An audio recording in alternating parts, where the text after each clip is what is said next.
Assalamualaikum warahmatullahi wabarakatuh. Kali ini saya berada di kebun lagi. Kali ini saya berada di salah satu kebun warga, di mana di kebun kelapa sawit ini menerapkan sistem tumpang sari. Ya, di mana tumpang sarinya antara tanaman kelapa sawit ada juga di sini, ini ya, singkong. Kemudian ada ubi jalar atau ubi rambat, kemudian ada juga pisang. Nah, sebenarnya boleh nggak sih kita melakukan tumpang sari terhadap tanaman kelapa sawit?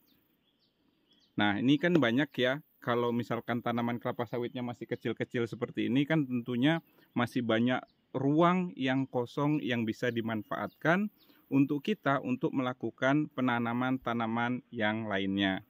Tapi apakah tepat menumpang sarikan dengan tanaman-tanaman yang seperti yang saya sebutkan tadi? Nah, jawabannya adalah bisa tepat, bisa tidak.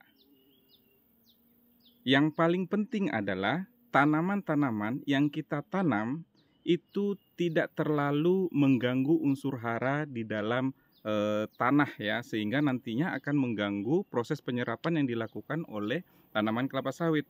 Misalkan inilah ya, misalkan kita lihat ubi jalar nih. Ini ubi jalar, kemudian ada juga ubi singkong ya, singkong. Nah, apakah bagus ditumpang sarikan dengan kelapa sawit? Jawabannya tidak ya.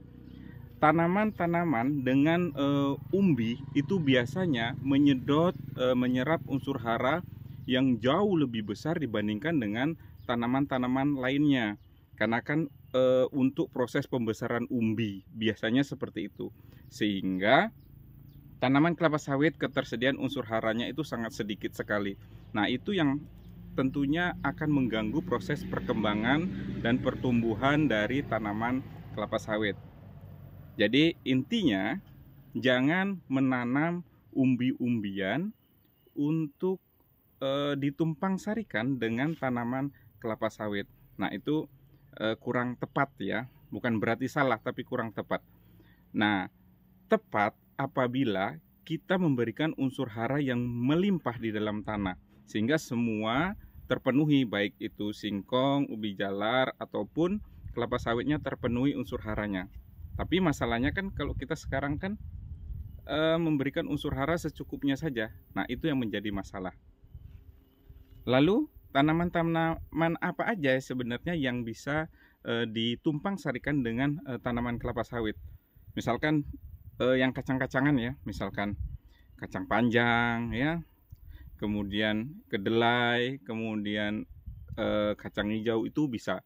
Nah, itu juga manfaatnya ada ya. Kalau tanaman kacang-kacangan kan biasanya sebagai sumbangsi dari nitrogen. Ada piksasi namanya, piksasi nitrogen di dalamnya.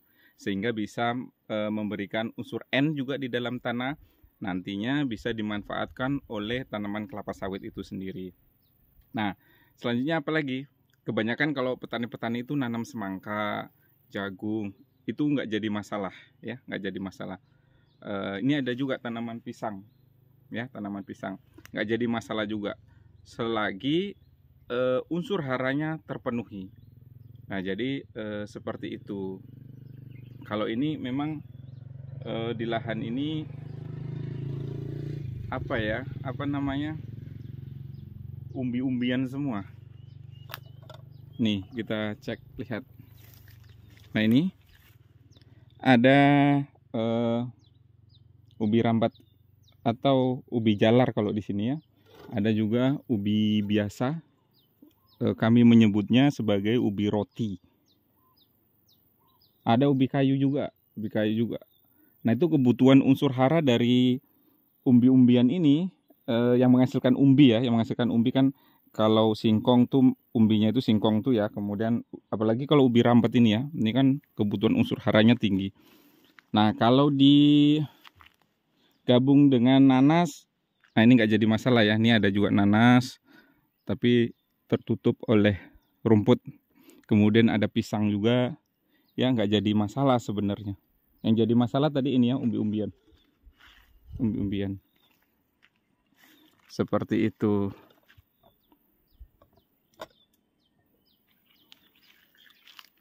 Jadi inti video kali ini adalah kalau kita memberikan unsur hara yang secukupnya pada tanaman kelapa sawit, alangkah baiknya kita hindari melakukan tumpang sari dengan umbi-umbian, ya, agar kebutuhan unsur haranya bisa terpenuhi untuk tanaman kelapa sawit. Tapi apabila kita memberikan unsur hara yang berlebih di dalam tanah sekitar kelapa sawit, nggak jadi masalah, ya. Jadi intinya unsur hara itu, ya. Kalau unsur haranya banyak nggak jadi masalah. Oke, mungkin itu aja yang bisa saya sampaikan video kali ini. Semoga bermanfaat. Assalamualaikum warahmatullahi wabarakatuh.